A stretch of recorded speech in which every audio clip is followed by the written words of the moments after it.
This website has a bad case of dark patterns. Let's take a look. So dark patterns are basically any design element designed to kind of like manipulate or deceive users into making certain choices that they might not want to make. Most privacy laws, when they're looking for dark patterns, look for these 6 things. And we're going to get into these a little bit later when we actually talk about the example. The example we're going to look at today does these 3 a lot and a little bit of fickle. And today's example actually comes from hallofshame.design. Fantastic website to see what not to do when you're designing a website. So highly recommend you check them out. And today we're going to look at a food subscription service. So you basically pay monthly or yearly and they send you food. And this example is actually how to unsubscribe from that service. The first thing you'll see is actually when you go to your account page, is at the very bottom is how you actually cancel. This is pretty common, but it is a little bit of overloading, which basically means you put a lot of content on a page and make it kind of hard to find what you're looking for. A little bit of overloading, but I'm more concerned with this down here at the very bottom. This is a prime example of stirring. So stirring is using design elements or text to get people to click a certain thing. You'll see here this bright green happy box is actually pause my deliveries. And even the wording, pause my deliveries, might sound like you're canceling your order, like you're canceling your subscription. But really it's this one right here. The sad little box over here is cancel my plan. That's done on purpose. It's a little bit of stirring there to try to get people to click the way that you would like. So, but let's say you don't fall for that. You click cancel my plan. Then it sends you to this right here. This is more stirring in the sense that it's like, look at all these benefits, like the text they use of you get all this stuff when you stay with us. So please stay.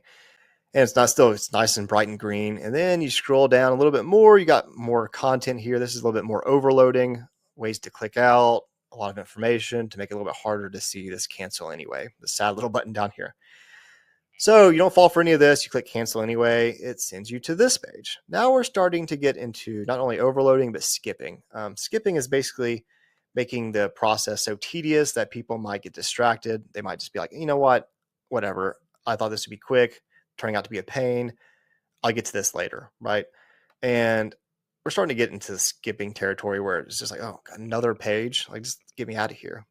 And then more overloading, more stirring, because like, let us know and maybe we can help, right?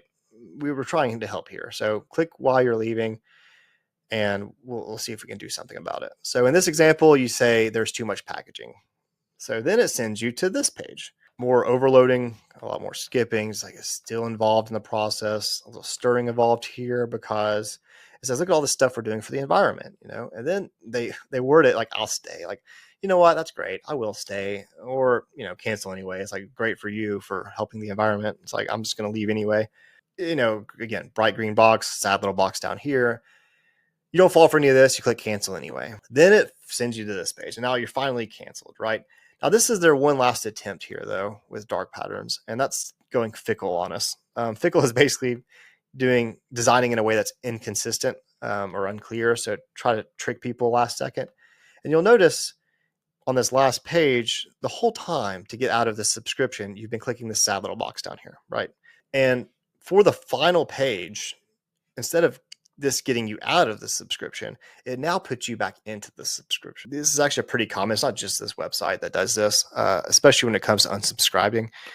It's just something to look out for. If you're a business, try to avoid this really for 2 reasons. One, it's a little sketchy of a practice. And then 2, it actually is illegal. Laws like GDPR look for this kind of stuff. And if they find your website's guilty of it, they will fine you. Yeah, it's best just to avoid it. Let people unsubscribe if they want to unsubscribe.